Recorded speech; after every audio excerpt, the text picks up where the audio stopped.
Antes de você assistir esse vídeo, eu quero te dar um comunicado. Sou o pastor Daniel Batista, da Igreja Cenáculo Fé para as Nações, e queria fazer um convite especial para você que está nos assistindo. Passa pelo nosso site, horadaverdade.com, site oficial da nossa igreja, onde nós vamos ter um encontro marcado ali todas as quintas-feiras, às 8 da noite, e aos domingos, 7 da noite, nos nossos cultos ao vivo. Nosso ministério com compromisso de transmitir todo o conteúdo desse culto para a edificação do teu coração. Horadaverdade.com, vou ficar muito feliz de te conhecer, de poder estar junto com você, com certeza, num só corpo, numa só fé, num só amor ao nosso Senhor e Salvador Jesus Cristo. Um beijo, um abraço, te vejo lá.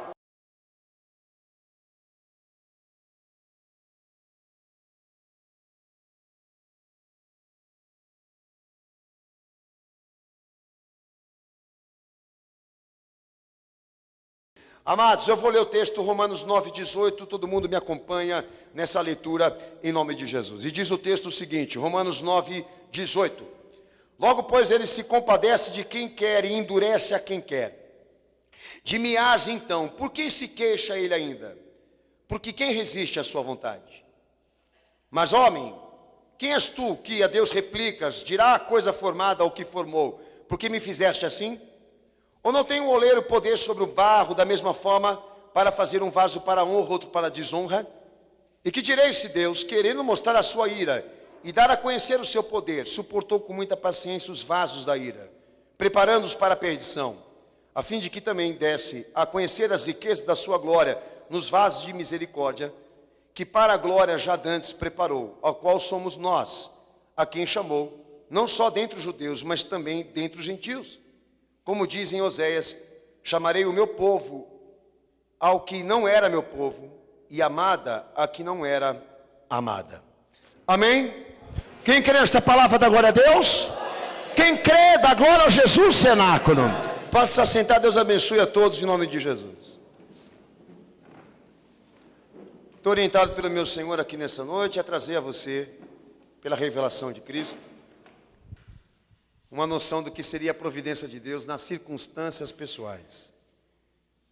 Providência de Deus que nós entendemos já de antemão que ela tem a definição da sua atividade, da sua operação.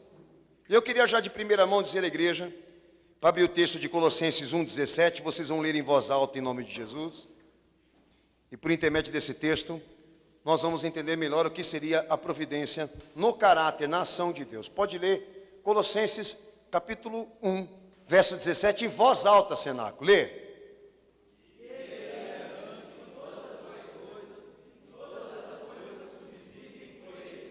Amém? Lê de novo em voz alta.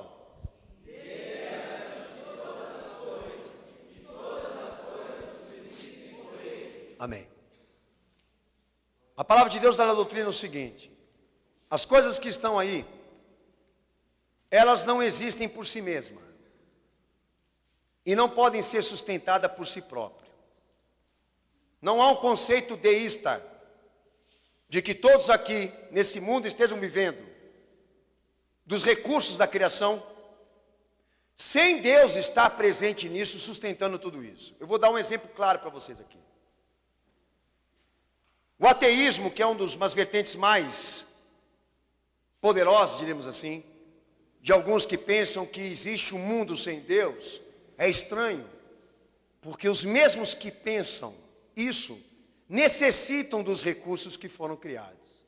E por mais que eles cheguem no conceito próprio de que tudo isso existiu por si próprio, que é uma burrice, uma estupidez e nunca foi provado, nós ainda, pela lógica, qualquer ser humano nessa terra, ele não pode de forma nenhuma ser sustentado separadamente das questões naturais. A vida é um recurso, e esse recurso não é uma propriedade humana. Paulo define que Deus ele está presente desde a sua criação até os dias atuais. Está presente e é contínuo desde o momento em que ele criou, e define aquilo que não existe de si mesmo, também não pode existir por si mesmo. Se Deus não faz algo, nada existe, nada acontece. Segundo a fé cristã, pastor, pelos fatos também. Você respira um ar. Que vem da onde? Você se alimenta da terra e do que a terra produz. Como nós podemos explicar esse fenômeno de produção de vida? Se eu estou me alimentando desse recurso da qual eu não investi nada para isso que eu me refiro exatamente do que a terra produz, do que a terra te fornece, você só fez o quê? Colocar a semente. E a terra te respondeu com vida. É isso, os recursos naturais, a criação de Deus nos alimenta. Ela nos dá um efeito milagroso, nos dá um efeito que está além da nossa possibilidade, da nossa realidade, da nossa competência. Eu não posso evitar esse efeito. Eu não posso ignorar que isso está acontecendo no nosso meio agora. E a palavra de Deus entende que Deus, Ele, por intermédio disso, comprova não só a sua existência, como a sua providência. Ele não foi aquele que chegou, criou o mundo e abandonou o mundo e deixou o mundo ser o que ele se transformou hoje.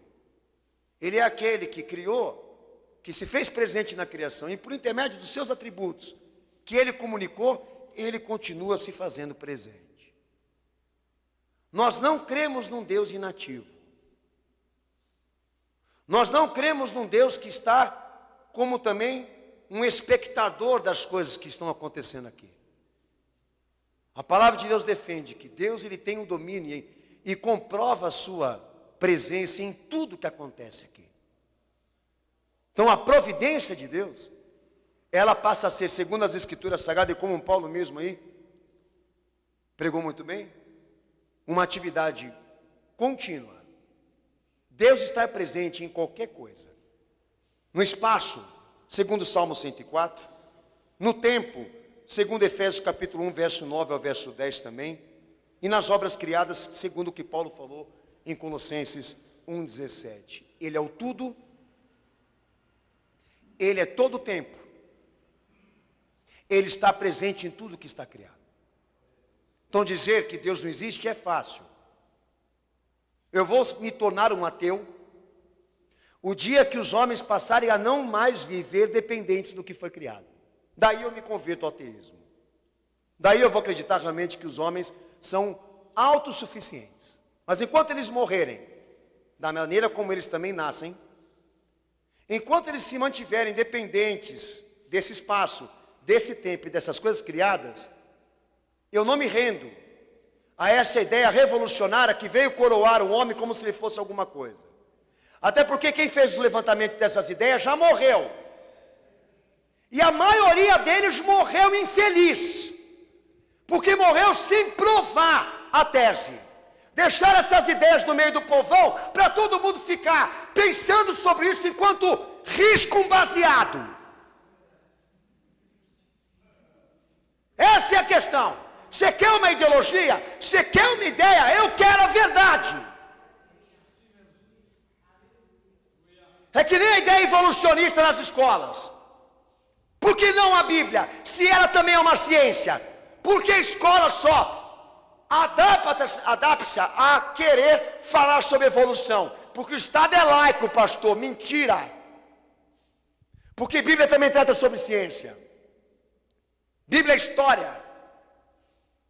E se você não sabe aqui, as universidades e os professores que também dão mestrado, ou então graduação para mestrado, eles vivem comentando sobre Bíblia, fazendo levantamentos de temas que a Bíblia trata, mas não dá o direito do aluno falar o que ele pensa. É uma hipocrisia esse mundo aqui. Então não existe mundo sem Deus. E um Deus sem as coisas criadas. Se Deus não dá providência, nada acontece, nada subsiste. Todas as coisas naturais estão sendo administradas por Ele agora, amigão. E você precisa do que Ele criou. Se há iniquidades, pecados, coisas horripilantes que os homens fazem aqui, é uma outra questão que eu já vou tratar já. Mas não é porque os homens fazem o que querem, chegam a lugares que querem, que Deus perdeu o domínio de tudo, meu filho. Porque foi aquilo que eu te falei. eles continuarem a depender desses recursos e morrerem provando que são mortais, miseráveis, eu não me rendo a essa ideia de evolução humana. Continuarei abominando essa ideia. Para deixar claro para você que ninguém se torna cristão porque é idiota, porque não tem o que fazer, porque tem grau de QI baixo, porque é inteligente, porque não evitou a verdade.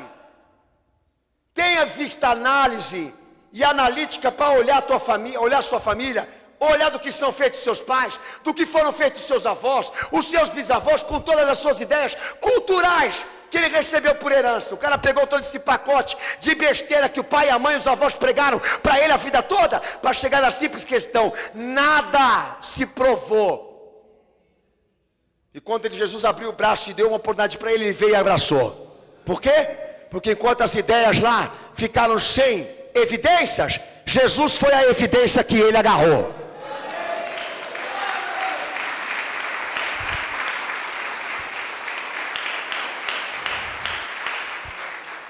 Atos 14, verso 15 ao verso 17, leia em voz alta para o pastor, por favor. Atos 14, 15, leia, cenáculo, em voz alta, por favor. Ao 17, tá? Eu estou pedindo para a igreja abrir a voz, falar alto, porque eu estou deixando de ler para você ler. Então faz favor, respira e lê. Atos 14, 15 ao 17, lê bem alto.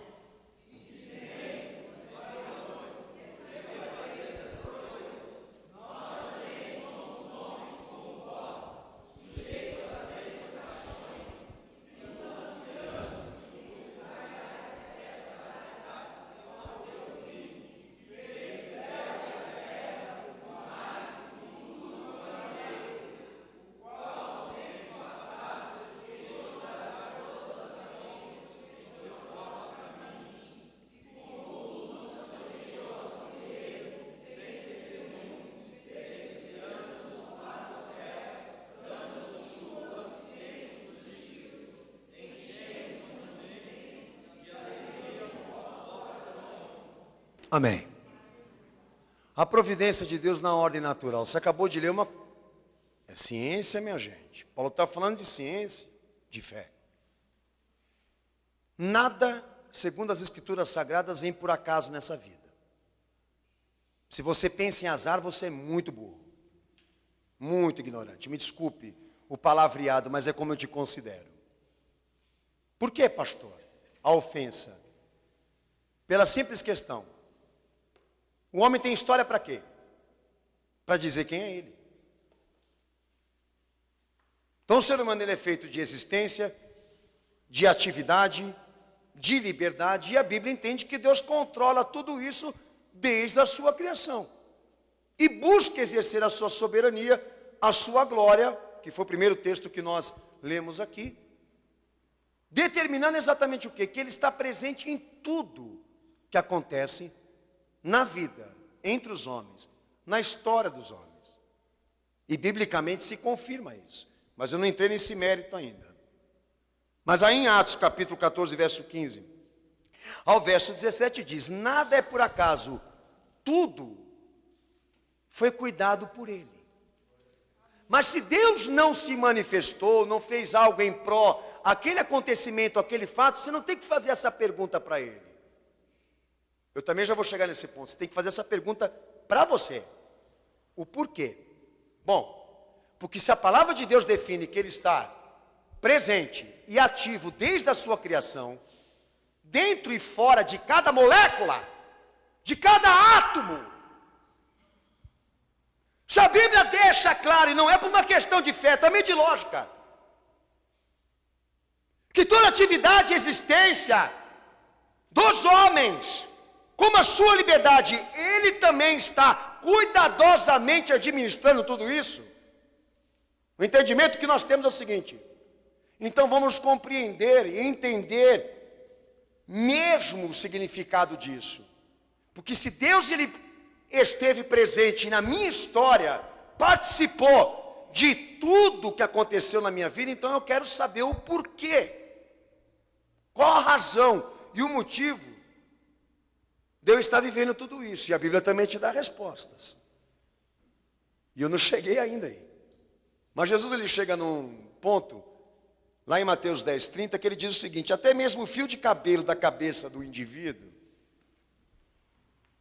Deus administra se ele vai cair. Até um fio de cabelo da cabeça de um homem, de uma pessoa, ele tem ciência de que vai cair. Pode ler o texto.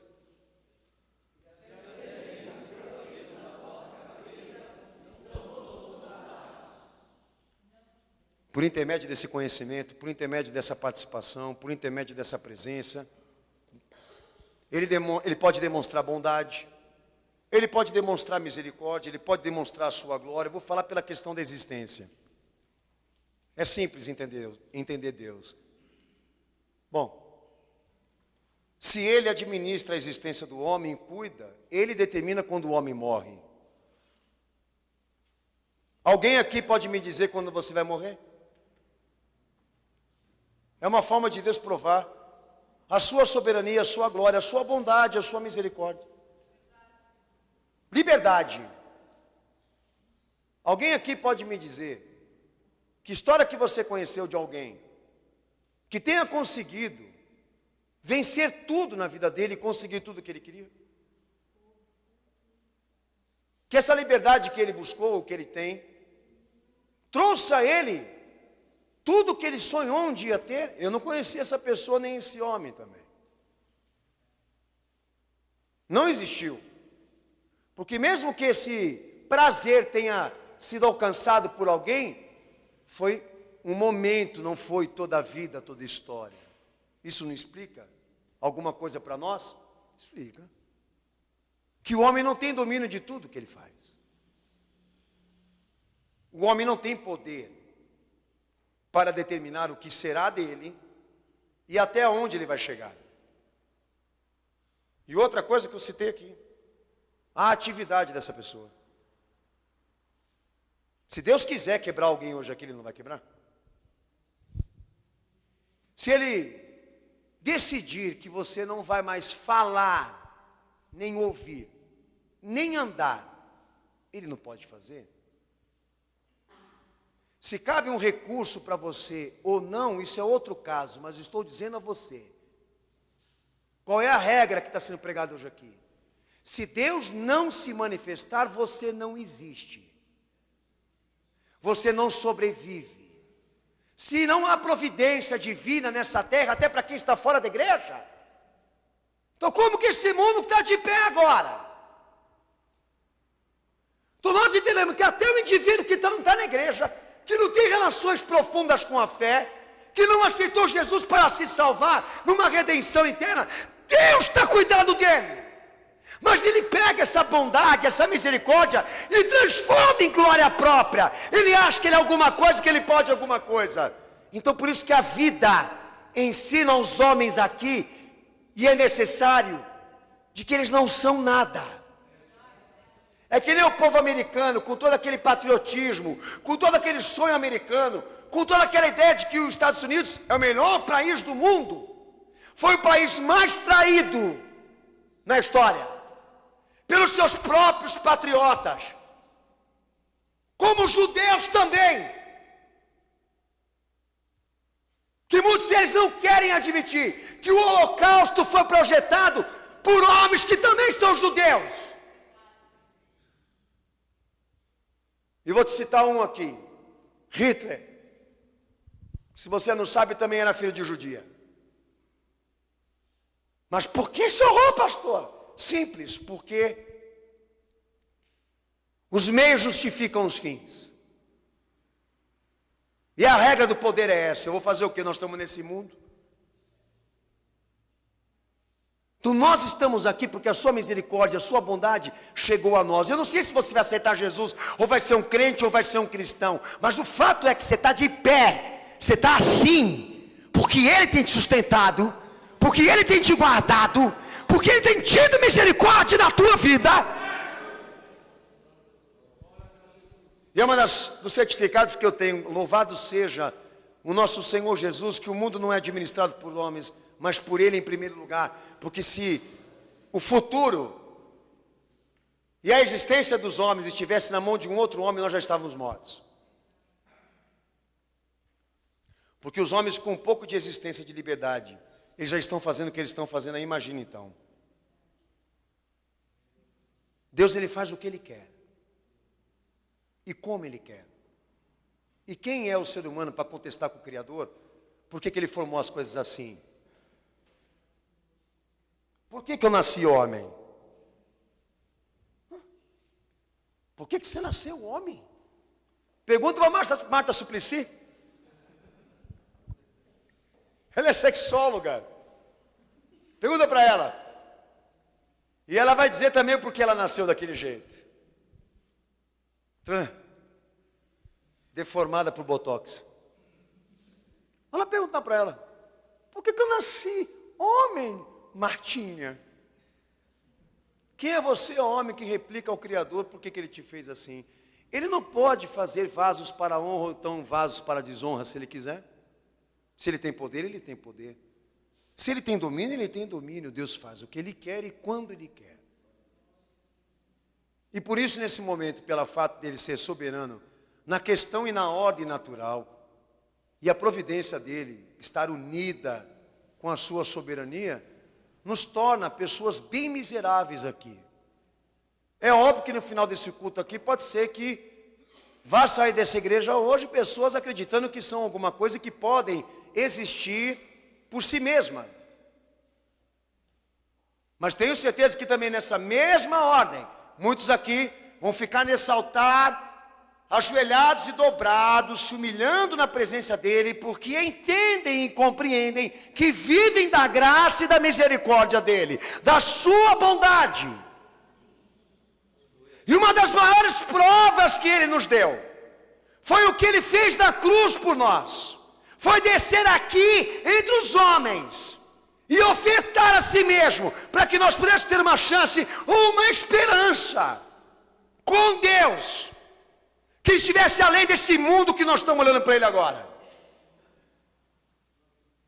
Se ignora isso, você é um insensato.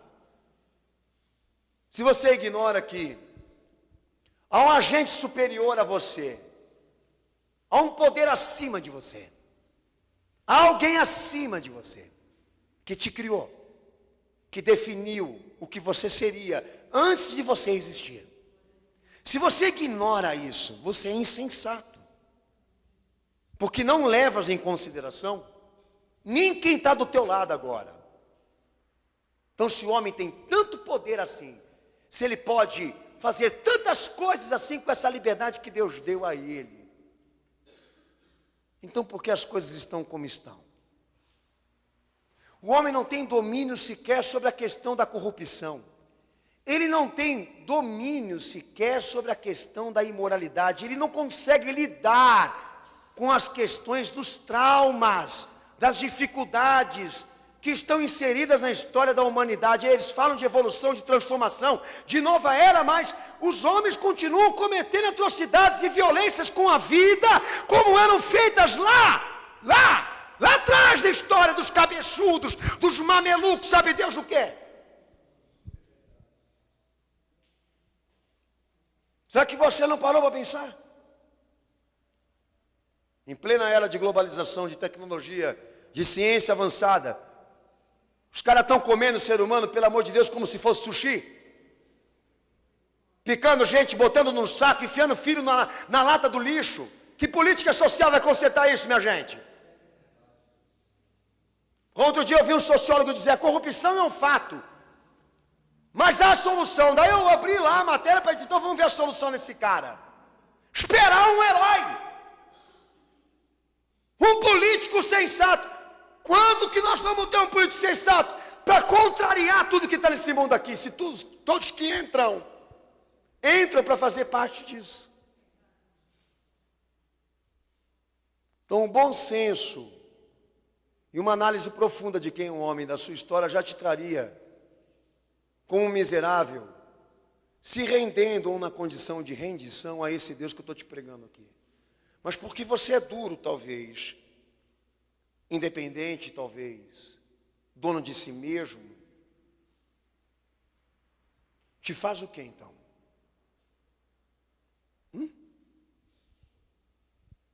Pastor, é a minha ideia, é o meu pensamento. Então eu queria que você pensasse sobre isso. Faltou água aqui, em São Paulo, e continua, né? E o povo já se desesperou. É disso que eu estou falando aqui. Como é que você ignora a existência daquele que criou e vive das coisas que ele criou? Você não é um pouco desonesto, não? É muito fácil chegar e dizer Deus não existe para ter uma vida independente. Mas pensa, será que você realmente vai se debruçar nessa confiança de que essa ideia tua é consistente? De que tudo isso é um fato verídico da qual você pode seguir à frente, que vai trazer resultados para a tua vida? Se já teve gente que pensou igual a você, desenvolveu essa meta física, autossuficiente, e não viveu para comprovar que isso é válido. Eu acredito que o Apocalipse, na experiência da fé da igreja, também não aplica só a questão dela esperar que Jesus vai voltar e a igreja vai ser arrebatada, mas também dela parar para pensar as coisas que são mais importantes. E olhar e ver, pelas circunstâncias, o que é mais válido e mais importante para nós agora.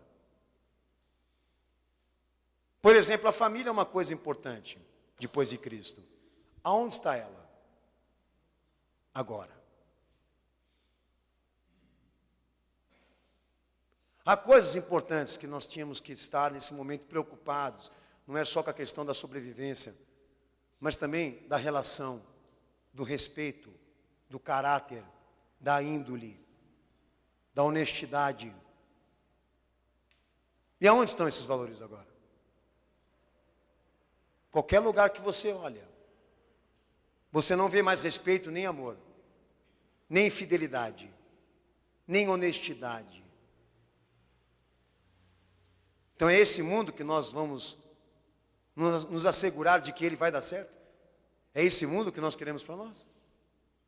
São esses homens que vão administrar o terceiro mundo? Então as circunstâncias da vida já poderia estar te dizendo para você quem é Deus, quem é o homem. Abra o texto. Efésios capítulo 1, verso 3 ao verso 14, a igreja leia em voz alta para o pastor, por favor, em nome de Jesus. E eu vou ler com vocês.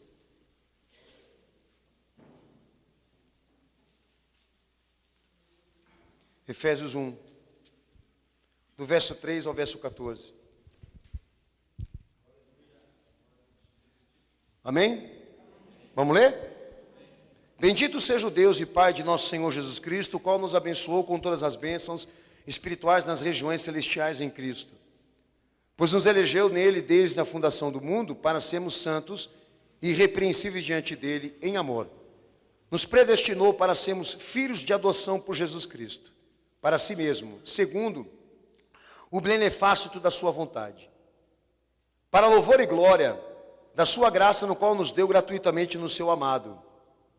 Nele temos a redenção pelo seu sangue e a remissão dos pecados segundo a riqueza da sua graça, que ele derramou profundamente sobre nós em toda a sabedoria e entendimento, e nos desvendou o mistério da sua vontade, segundo o seu beneplácito, que propusera em Cristo, de fazer convergir em Cristo todas as coisas, na dispensação da plenitude dos tempos, tanto as que estão nos céus como estão na terra. E nele digo, em que também fomos feitos heranças, havendo sido predestinados conforme o propósito daquele que faz todas as coisas, segundo o conselho da sua vontade, a fim de sermos para louvor da sua glória, nós, os que de antemão esperamos em Cristo, e é também nele que vós estáis, depois que ouvistes a palavra da verdade, o evangelho da vossa vocação, tendo nele crido, foste selados com o Espírito Santo da promessa, o qual é penhor da vossa herança, para a redenção da propriedade de seus em louvor da sua glória. Amém. A providência de Deus na história humana. O plano de redenção que Deus desenvolveu não foi desenvolvido por visões, nem por imaginação.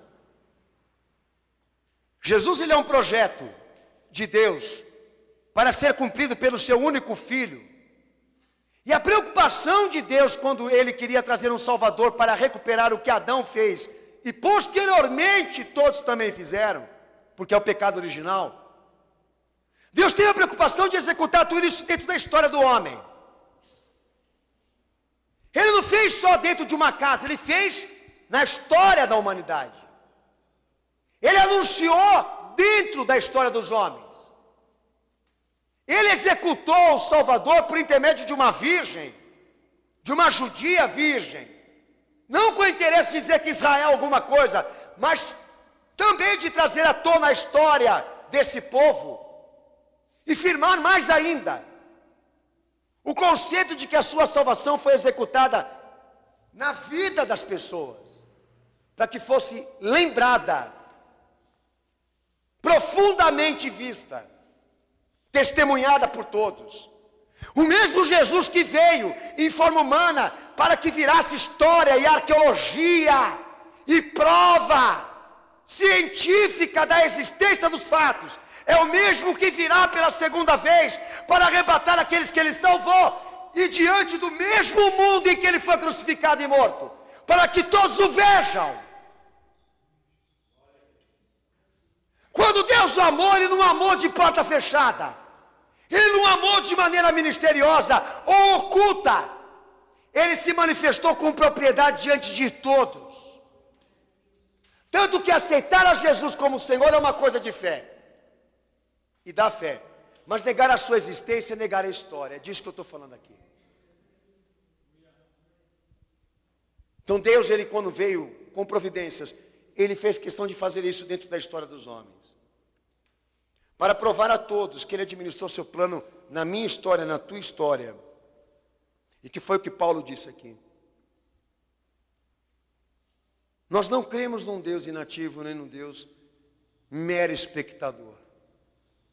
E por intermédio de tudo que a sociedade já viveu, tudo por intermédio daquilo que ela construiu, ele fez questão de estar ali presente, dizendo a todos os homens: eu também estive aqui, para dizer a vocês a verdade, e vocês me mataram, me crucificaram. Então nós aqui nesse momento, passamos a conceber esse pensamento, essa versão, de que Deus não está nem aí, nem ligando para o que está acontecendo aqui. Não é só antibíblico, não. Você está contra os fatos. Em cada situação, em cada acontecimento nesse mundo, Deus está ali presente, vendo tudo o que está acontecendo. Se ele não se manifesta em pró aquilo, eu vou te dar razão bíblica. Mas não é porque ele não se manifestou e ficou em silêncio, porque ele não existe. Quando Jesus esteve aqui nesse mundo, uma das coisas mais claras que ele deixou por mensagem aos homens aqui, é que ele estava ali entre os homens como luz da verdade, porque o Pai amava. Ele era uma atribuição do amor que Deus sentia pelo homem. Um plano desenvolvido na necessidade de cada cidadão dessa terra. E uma das razões disso é a corrupção e a maldade que está aqui. Então, a partir do momento em que você passa a crer, a admitir, a viver essa fé, a confiar que Deus é presente, de que Ele é contínuo, de que Ele está lá, naquela situação, naquela realidade, naquilo que você está vivendo. Eu volto a dizer aqui, não é uma questão de influência religiosa isso. É olhar para os atos e por intermédio daquilo que Ele criou e comunicou, até mesmo de maneira especial pelo seu filho, chegar nessa conclusão. Ele está fazendo de tudo, lutando, trabalhando, fazendo de todas as formas para que você enxergue o que você não está enxergando. Para que você dê atenção àquilo que você está deixando passar desapercebido entre os dedos da tua mão. As oportunidades que Ele está lhe dando. Se há um posicionamento inativo, se há um espectador aqui frio, somos nós, não é Ele.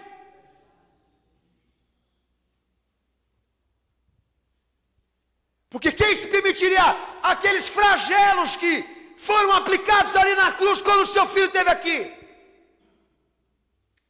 Quem permitiria aqui ser alvo disso, não tendo mal nenhum feito? Então Deus provou, por intermédio dos seus atributos, por intermédio daquilo que Ele revelou ser, o que Ele é capaz de fazer por nós e o quanto nós somos importantes para Ele.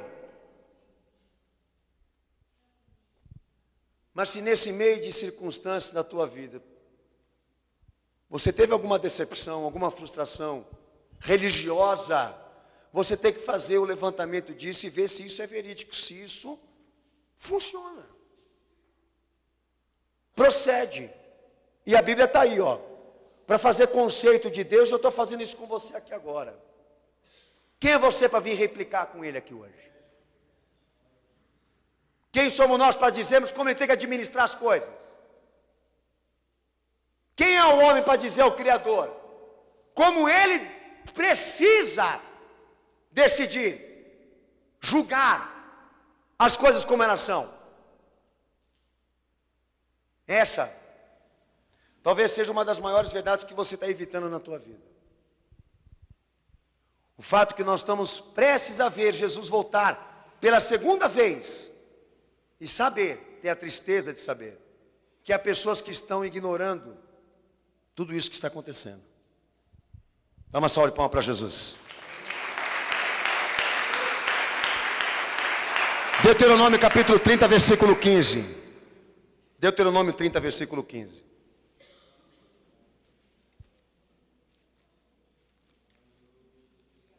Com certeza hoje, quem sair dessa igreja sem uma decisão com Cristo aqui, vai voltar para a filosofia.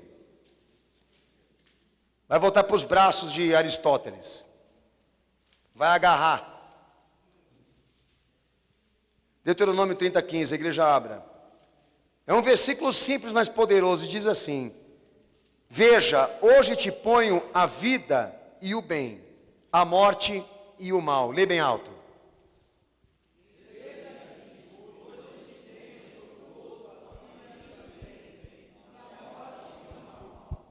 Agora talvez a gente entrou num parecer mais importante dessa pregação aqui, a providência de Deus na liberdade humana. O que você leu aí? Para cumprir o seu conselho e alcançar o seu objetivo, Deus anula a liberdade dos homens para isso? Não. O que Ele define aí? Você escolhe.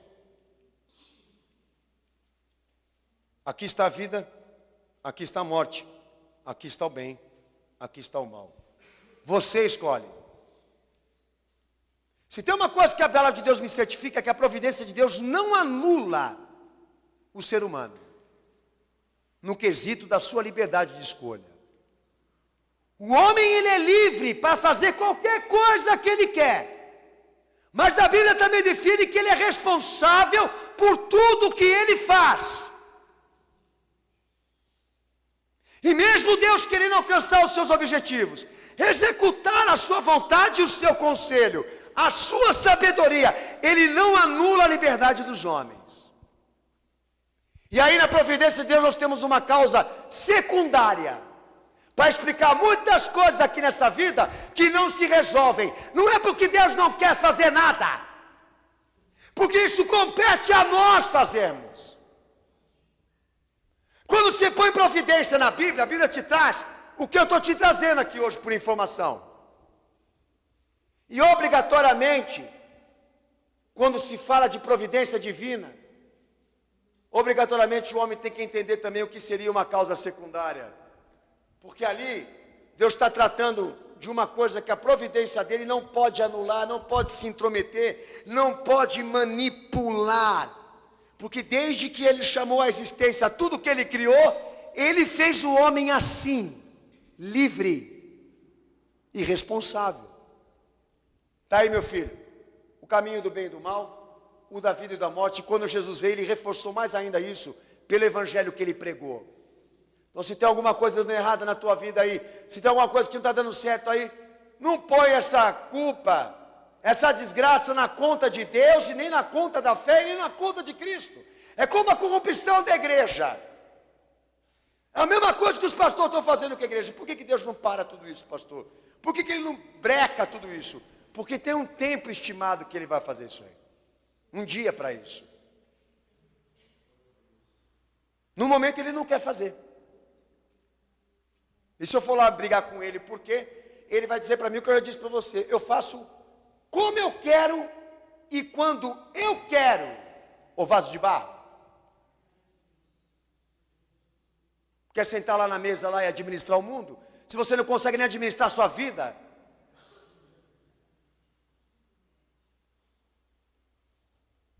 Então essa causa secundária aqui me interessa falar para você.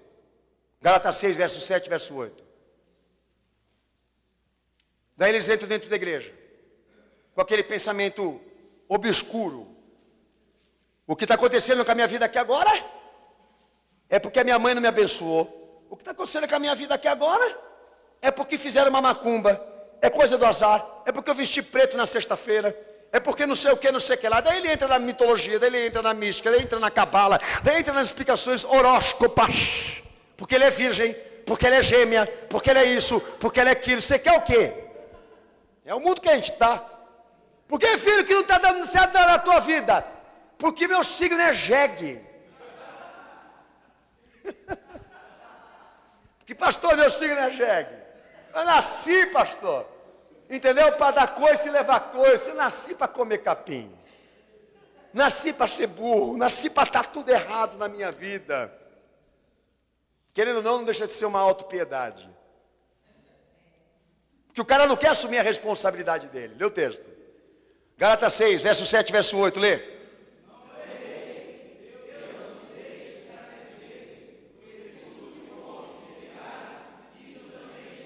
Lê o de baixo.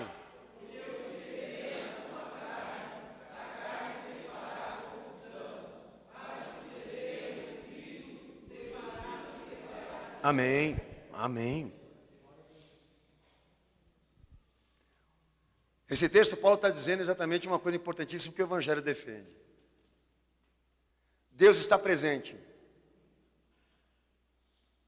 A sua atividade é contínua desde a criação.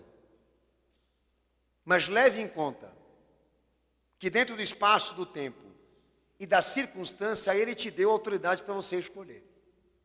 E avisou todo mundo aí que todo efeito tem uma causa. E toda causa tem uma consequência. Na física funciona e na fé também, eu costumo dizer isso sempre aqui. Nada vem por acaso. Nada surge do nada. Se você fizer o levantamento, por detrás dessa consequência, sempre há um responsável. Então Deus respeita a liberdade humana.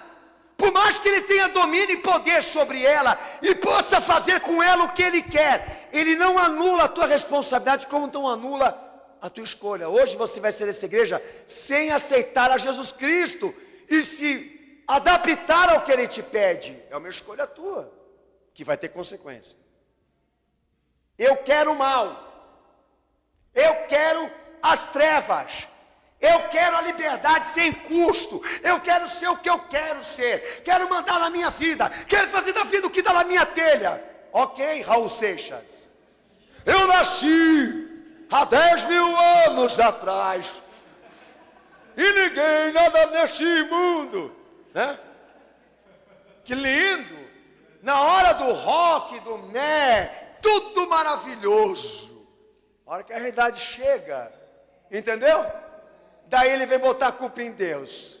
É que nem os pais do menino aí que morreu aí de acidente, o cantor lá, o Butinão lá, o que canta lá como é que é? Música sertaneja. Morreu lá o coitado, né? Mais uma alma ceifada aí. Daí o pai vai para a televisão e fala: "Ô, gente, só falta falar com o capim na boca. Gente, está aprovado, entendeu? Deus existe." Deus não existe. Filho, tira a cachaça da cabeça. Limpa a tua vida. Limpa a tua boca. Para falar de Deus. Eu acho que outro dia eu estava aqui falando sobre esse camarada aí. Porque é um exemplo do que está se formando aí. Logo, logo vão botar Deus num tribunal para atribuir todo o mal dessa terra a Ele. E o Evangelho deixando claro que tudo isso é uma consequência da liberdade, das escolhas, do que os homens escolheram para si mesmo.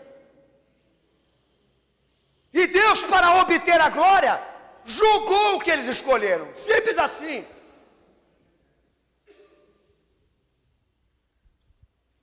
Deu errado, não deu certo. Deus não estava lá, Ele não me socorreu, Ele não ajudou, Ele não impediu. Rapaz, teu filho estava a mais de 200 quilômetros por hora. E enquanto ele estava lá com a gatinha do lado, vindo da noitada, com todo mundo mesado, estava lindo e maravilhoso. Olha que move, Deus tinha que estar lá, como um serviçal para impedir que aquilo acontecesse. Você pensa que Deus é o quê? Você pensa que Deus é o quê? Então o Evangelho está lá. Deus é presente. Sua atividade é contínua no espaço, no tempo, nas circunstâncias. Mas tem uma coisa que o Evangelho e Jesus reforçou. Ele não invalida, ele não se opõe, não impede de que você possa dizer sim ou não. Você tem o poder da escolha. E hoje você vai dizer para mim o que você vai escolher aqui. Hoje mesmo. Nessa igreja aqui, lindão, você vai falar nesse altar aqui o que você vai escolher para você. E lhe garanto, hein? Vai ter gente saindo dessa igreja hoje aqui, do jeito que ele entrou. Mas jamais ele vai esquecer desse culto hoje aqui. Jamais. Por essa lógica, eu posso interpretar qualquer coisa nesse mundo aqui. Por que eu não posso apertar o botão da pena de morte e dizer sim para a pena de morte, para crimes hediondos, horríveis, etc. Porque eu não tenho esse poder para matar e fazer alguém viver. É simples assim. Se todo mundo for pagar com a vida o que faz de errado aqui, todo mundo vai morrer. Por isso que a lei lá com Moisés não deu certo, entendeu? Porque nós não nascemos para ser juízes.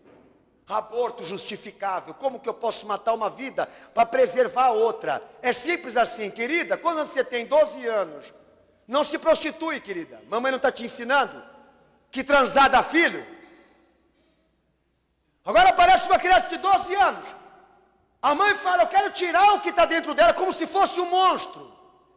Se foi boa para fazer filho, vai ser mãe. Mas ninguém quer levar em conta isso não. A melhor coisa para o mundo que está aí fora, a melhor solução para eles, é transformar essa liberdade aqui numa forma de serem semideuses na terra. E tudo vai ter um custo, porque Deus determinou que dentro e fora da igreja ninguém vai escolher sem consequência. Todos vão semear e vão ceifar. Plantar e colher. Então saiba fazer as suas escolhas.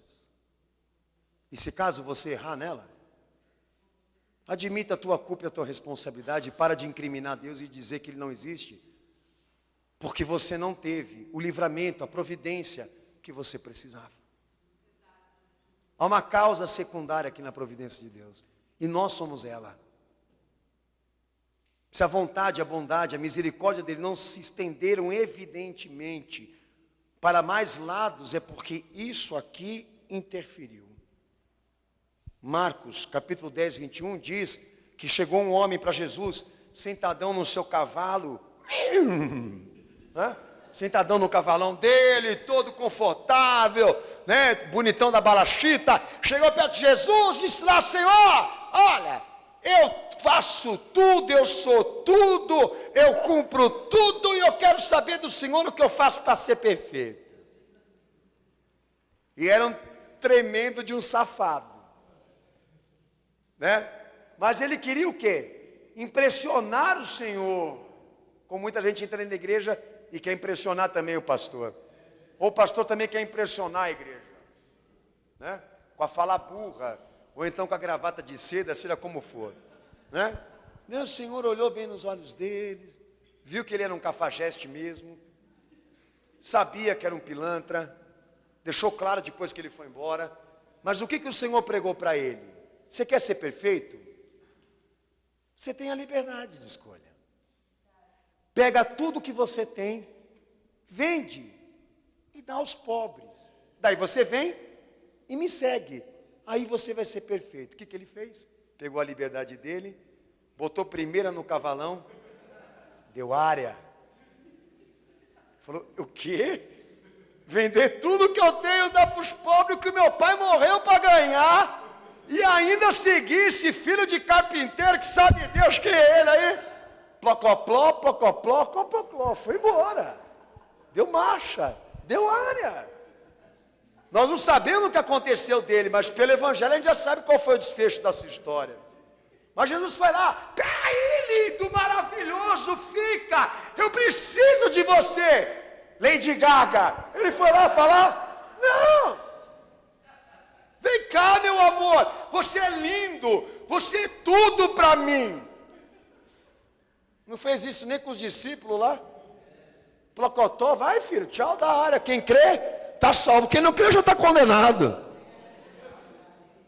Eu não sei quanto tempo ele durou, como não sei quanto tempo eu vou durar.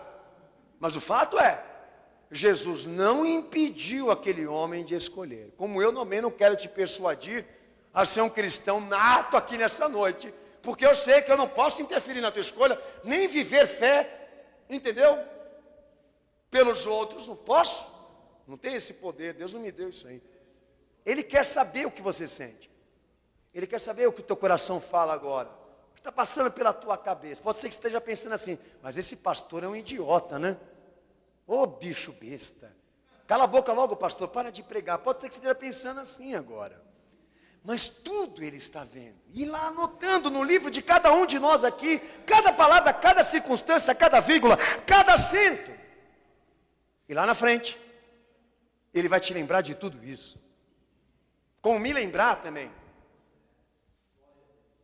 Deus não vai deixar passar nada batido, mas Ele não interfere, Ele não anula a tua liberdade. Todo homem é livre, como também é responsável daquilo que ele faz.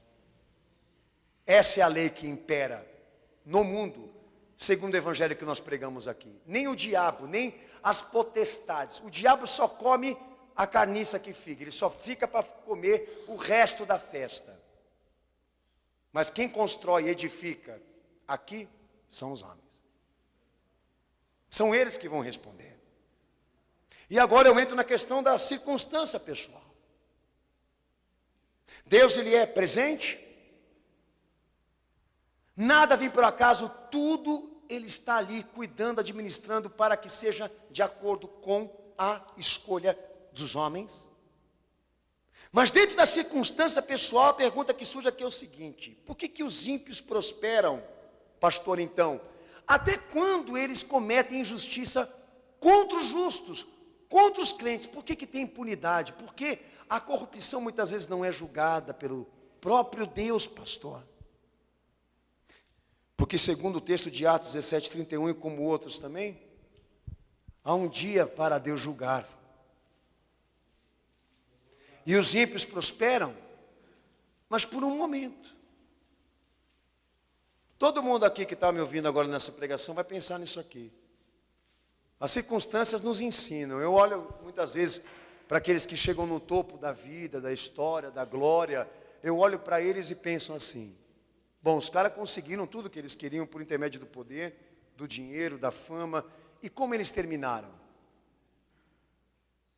Eu falo de pessoas que saíram de dentro do protestantismo americano, de dentro de igrejas, Elvis Presley, Michael Jackson, e outros aí que vocês vão lembrar aí, que trocaram a igreja, o evangelho, para se tornarem pessoas famosas e ricas, conhecidas, usarem o dom que Deus deu para fazer fama no mundo, e promiscuidade também.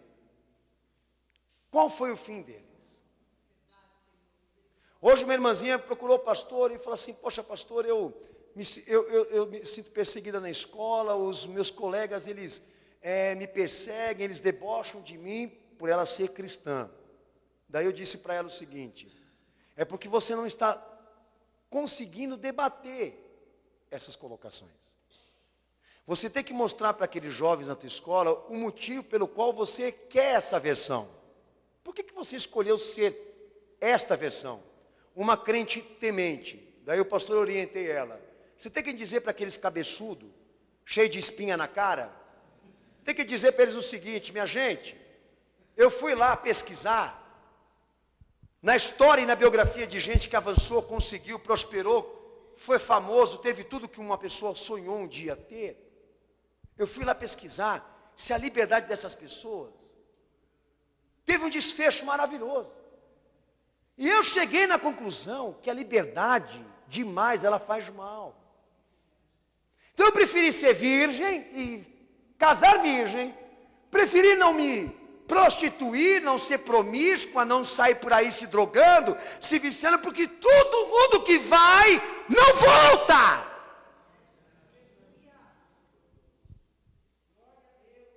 A minha escolha não se deve ao fato de uma religião, a minha escolha se deve ao fato de uma inteligência, que o mundo se recusa a ter, porque é simples assim: liberdade demais, mata, violenta, estraga com a vida. Fui lá ver as minhas amigas que perdem a virgindade com 14 anos de idade. Fui lá pesquisar a mãe dela que ensinou isso para ela. Quem é ela hoje? Uma divorciada, uma depressiva, uma drogada. Que para ser mulher respeitada pelos homens tem que sair com tudo mostrando. Você entra no Facebook, aí você vê. Tem sentido ela mostrar o traseiro? Tem sentido? Quem falou que eu quero ver o traseiro dela? Mas para ela ser visitada, requisitada, para ela se sentir bem, ela tem que mostrar que os glúteos dela é diferente da outra. Esse é o mundo que nós estamos vivendo. E eu parei para pensar: poxa, mas como que o ser humano ficou ridículo, pelo amor de Deus? Como que ele se tornou vil, desprezível?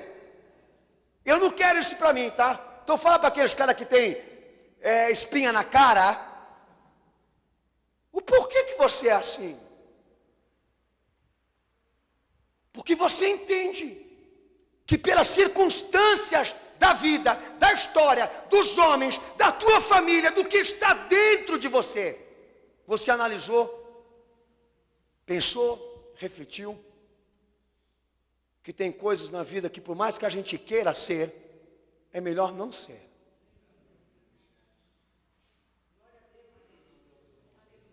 Porque tudo, você pode fazer tudo o que você quer, mas você vai ter consequências, esse é o fato. Toda glória ela tem um momento, todo homem tem o seu momento de glória, mas nada vem para ficar.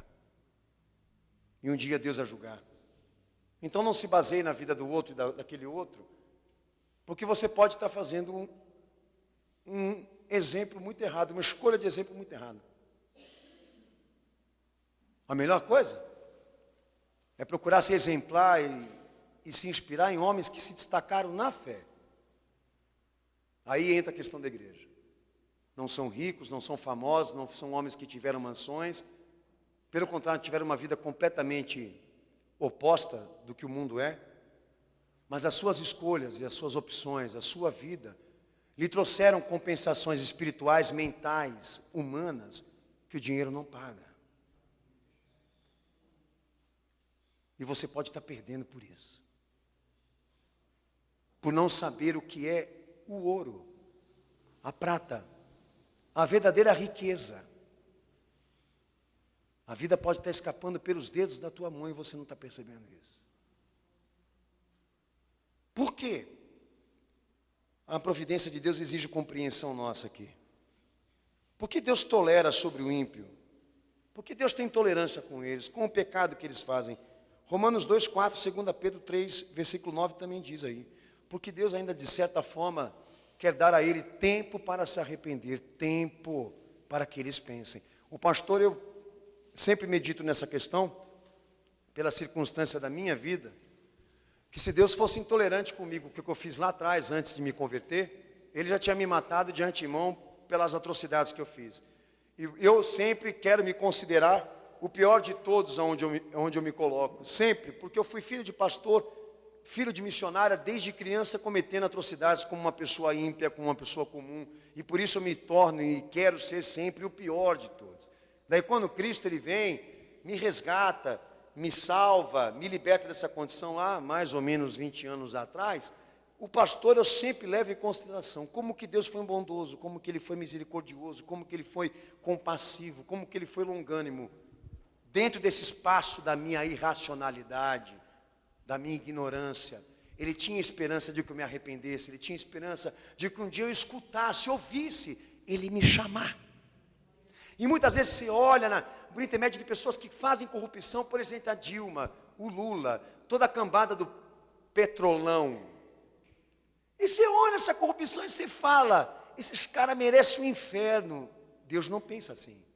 Eles merecem a condenação, eles merecem morar lá. Se você pensar assim, todos nós merecemos.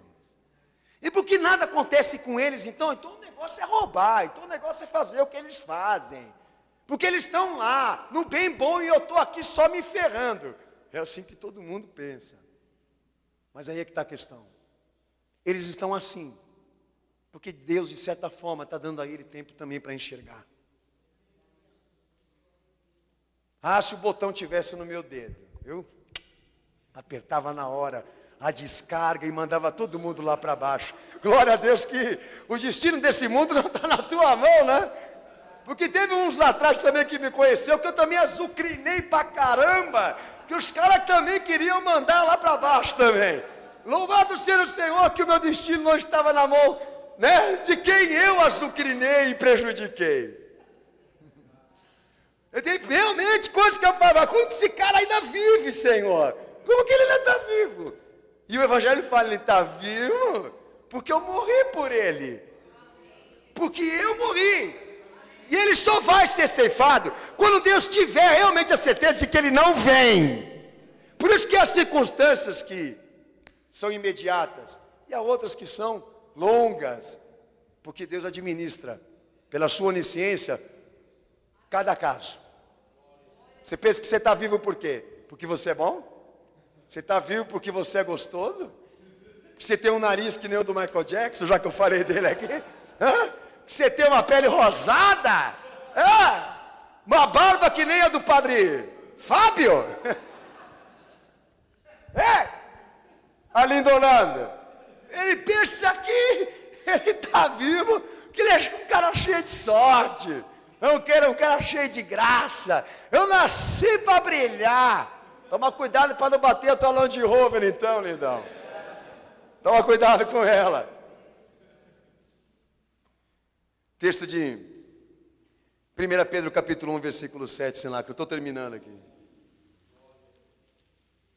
Aleluia. Muitas vezes nós olhamos para as circunstâncias da vida e a providência bíblica, a providência de Deus, ela nos ensina o seguinte, que o sofrimento é valioso para Deus, como forma de disciplina, ele nos conduz também por intermédio do sofrimento, das circunstâncias negativas, para uma bênção final. Quem confia nisso? E olha o que diz aí 1 Pedro capítulo 1, versículo 7, que às vezes, é o que muita gente põe em dúvida. Bom, a circunstância minha pessoal, não me favorece. Eu estou vivendo um momento da minha vida que não me favorece. Agora eu falo para o cristão, para o crente. Qual o desafio da igreja? Nesse momento, levar em consideração toda a providência de Deus tem uma causa secundária. Nunca espere pela providência de Deus sem avaliar quem é você. Não queira a providência de Deus se você não estiver como Ele quer. Mas caso você esteja como Ele quer, qual seja a circunstância da tua vida, positiva ou negativa, todas as provações, todos os desafios, eles existem para que Deus nos ensine, para que a nossa fé seja provada. Nunca despreze o que você está vivendo. Nunca despreze as evidências, as coisas que te cercam. Junta tudo e avalia. Quem é você? Quem são elas? E o que Deus pensa disso tudo? Porque montando tudo isso, você vai saber o que vai vir aí. Na vida de um crente fiel, a palavra de Deus determina que se ele tiver uma circunstância difícil, vivendo uma circunstância difícil, a melhor coisa que ele tem agora nesse momento é confiar, perseverar, insistir naquilo que o Senhor pediu para ele. Semear fé, porque Deus pode estar provando a fé dele. Sabendo até onde ele é capaz de ir por Cristo. Paciente com aquela situação que ele está sofrendo. Porque o produto final, nessa situação que você está vivendo com a fé, é Deus te recompensar, é Deus te dar essa bênção. Mas caso eu esteja numa circunstância espiritual diferente, numa realidade espiritual diferente do crente, do cristão, do fiel, estiver errando, pecando, a circunstância também vai me ensinar. É que nem filho. Eu não posso chegar aqui no púlpito aqui e falar, é um demônio, expulsa ele.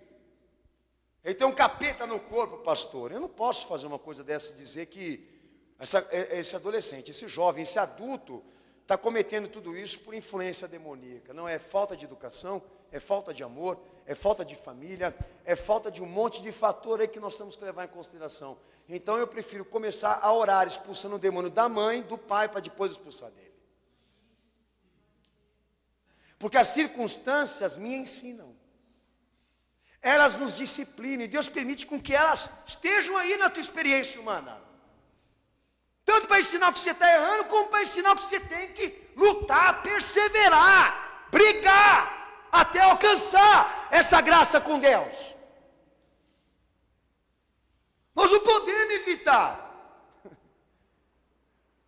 Se as coisas estão vindo para nós, é porque Deus está permitindo. Não foi começado a falar na começo dessa pregação aqui, que Deus está presente em cada circunstância da vida, do mundo e dos homens. Pergunta para essa situação que ela está querendo te ensinar, amigão. Ok?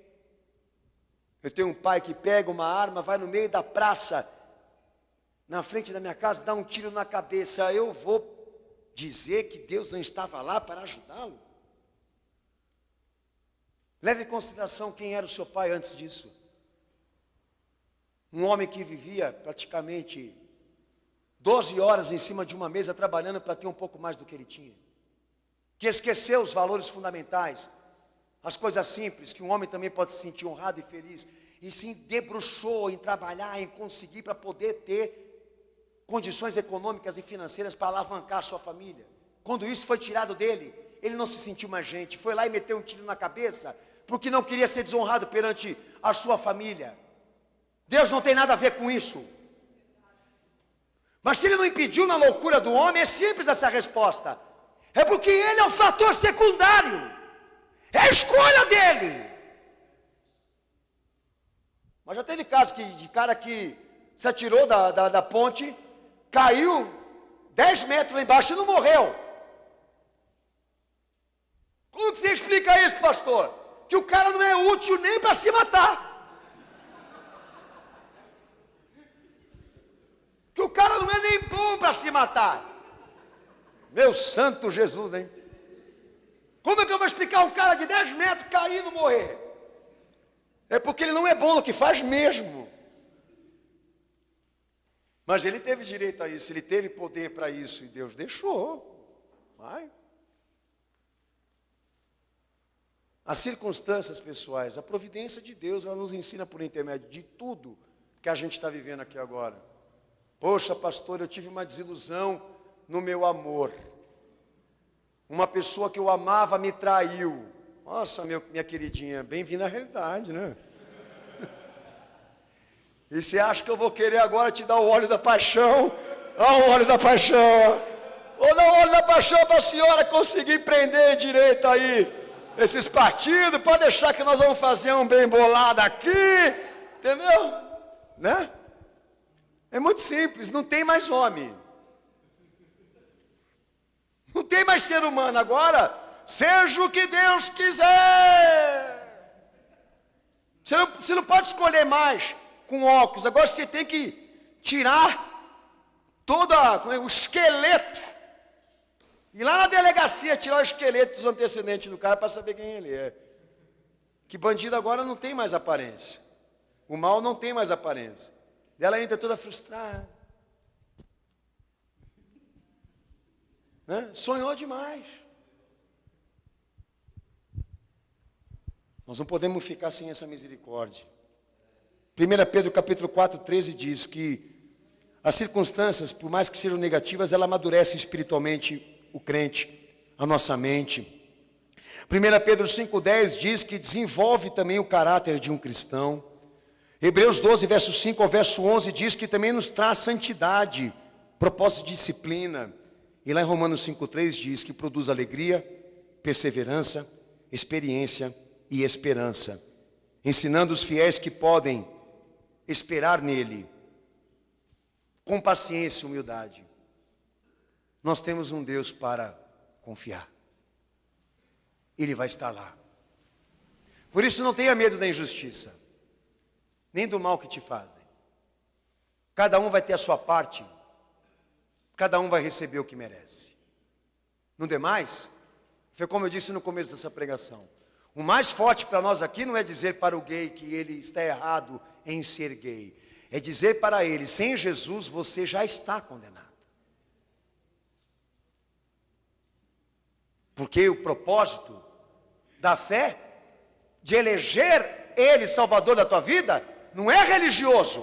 O propósito é de você ser salvo, liberto, livre da condenação que Deus prepara para este mundo que já prega que Ele não existe. Que é a esperança que Ele nos deu. É o nosso trabalho aqui. É o propósito meu como pastor. Não é alavancar a família, carreira financeira na vida de membro aqui. Mas dar Ele, Cristo, Jesus na alma, no coração, na mente, no pensamento, no modo de vida. Porque o que nós queremos aqui não é esse mundo. Não é o direito de vida entre os homens. Mas a salvação eterna que nos prepara. E nos está preparada em Cristo pela vontade de Deus. Então qualquer circunstância, propósitos, experiências, situações, momentos que eu viver, tudo isso está sendo permitido por Deus para chegar a mim como forma de disciplina e forma de lição. E se você quer chegar até a providência de Deus e a bênção dele, trabalhe isso. Reúne todas essas informações que você tem. E veja se elas estão de acordo com aquele que criou. E se você trabalhar de forma que estas sejam adaptadas e se aproximam no que Ele quer, daí nós começamos a falar sobre bênção. É isso que o Evangelho me ensina.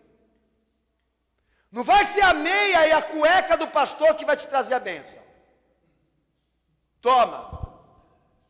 Deus me deu, eu não estou com chave aqui. Deus me deu uma chave, eu vou te dar, é a chave da bênção. Isso é palavra para retardado, para a gente que não quer trabalhar. Desde quando Jesus deu chave na mão de homem aqui para ficar abrindo porta por aí, rapaz? Vai que ele abre a porta do teu banheiro e te vê naquela situação lá. Deus me livre e guarde. Se o Valdomiro tiver a chave da minha casa. Deus me livre e guarde daquele homem entrar. Eu morro de susto. Essa é a questão. A bênção, a graça, a misericórdia de Deus, a recompensação dele, que está em Cristo, assegurada como penhor. ela só vai ser confiada para aqueles que tiveram entendimento, compreensão, paciência, perseverança em aprender com a vida aquilo que você errou, que você falhou e que você precisa mudar. Isso você precisa ser perfeito. É que nem casamento.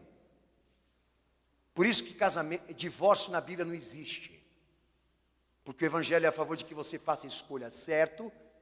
Porque essa mulher e esse marido que você está tomando para ser matrimônio oficial, é para ficar até a morte. Quem inventou divórcio foi o homem. Deus ele criou o matrimônio, a união legítima.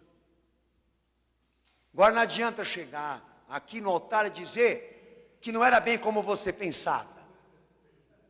Que agora não funciona, que agora não rende, que agora é isso, que agora é aquilo, que nem aquela lá, cantora evangélica que falou lá.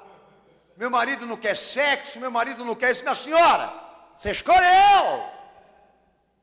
Agora só pega lá o cartório, o advogado, paga, faz tudo bem bolado e fica com o Magnum Malta e que é a bênção de Deus. Deus te deu liberdade para você constituir as coisas na tua vida. Não fez certo? Reconhece e conserta onde você errou. Porque fugir não é a solução. Se refugiar, também não. É como esse mundo agora, ele está empregando para nós obrigatoriamente uma lição. E eu como pastor no século 21, estou sendo obrigatoriamente também me adaptar, pois eu não estou mais lidando com pessoas que são seres humanos. Estou lidando como pastor com uma coisa que eu não sei dizer o que é. Por isso eu creio que nós estamos chegando no fim. Elas não têm coração. Não têm consciência. Não têm inteligência, por mais que sejam dotadas de ideias e conhecimentos. Não querem a verdade. E eu tenho tentado me adaptar, como pregador do Evangelho, como é que eu vou lidar com tudo isso? Sabendo que nós estamos diante de uma sociedade que, infelizmente, ela ignora as circunstâncias e as realidades e não quer aprender com isso. Aprenda. Deixa a vida te ensinar. Deus está permitindo que certas coisas aconteçam na tua vida porque Ele quer te mostrar algo que você não quer enxergar. Por que não muda? Por que não melhora? Por que isso? Por que aquilo? Não é para Ele que você tem que perguntar, é para você mesmo. O Evangelho é a favor da mudança. E Jesus é a favor da bênção final. Mas nesse trabalho, nós somos contribuintes também. E responsáveis também. Não é abracadabra, pé de cabra, em nome do Pai, do Filho e do Espírito Santo. Amém. Amém. Né? Pegar água aí. Não, assim não. O homem, ele é feito de liberdades, mas também de consequências. Por isso Jesus ele veio. E a Virgem despojou o Filho de Deus na semelhança de Jesus, de um homem comum, para mostrar a nós que fisicamente, humanamente falando, nós temos condições de dar a Deus uma vida agradável e reverter coisas que nós fizemos para a forma que lhe agrade. Esse é o nosso papel hoje aqui nessa pregação. Fazer você enxergar e perceber que você está perdendo a chance, está deixando que a chance se escape pelos dedos da sua mão, está deixando ficar para trás o que poderia mudar a tua vida, te salvar do que você está vivendo agora. Você está perdendo a chance de compreender Deus e o motivo da crucificação do seu filho, por intermédio daquilo que você está vivendo também. Porque a tua impotência, a tua fraqueza, o teu desespero, a tua dor, a tua tristeza, o teu desamparo, as tuas incertezas, as tuas desconfianças, estão apontando para o seguinte lado: está faltando Jesus na tua vida. E você não quer admitir. Você quer continuar esse caminho só. E vivendo por si mesmo. Como pode alguém que não foi feito de si existir por si mesmo? Se Deus te criou, filho, você precisa dele. Então ouça ele. Abaixa a cabeça, fecha os olhos.